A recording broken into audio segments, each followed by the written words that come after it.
Welcome to the Learning Pines YouTube. We hope this video helps.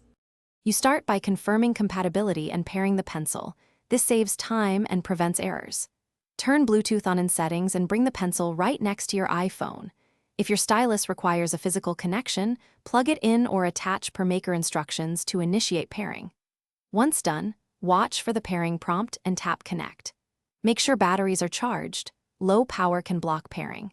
You're ready to move into configuring input behavior and app settings next.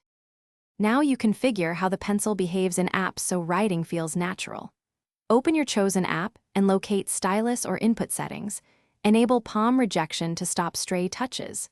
Adjust pressure or tilt sensitivity so lines match your hand strength, and set double tap or gesture shortcuts to switch tools quickly.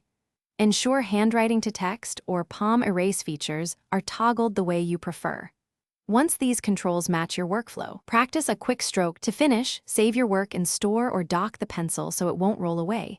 Charging now prevents interruptions later. If you experience lag, first toggle Bluetooth and restart your iPhone. If that fails, unpair and repair the stylus because firmware hiccups sometimes resolve with a fresh connection. Make sure iOS and your apps are up to date to avoid compatibility bugs. If problems persist, reset the app's input settings or consult the stylus manufacturer support for firmware updates or hardware checks.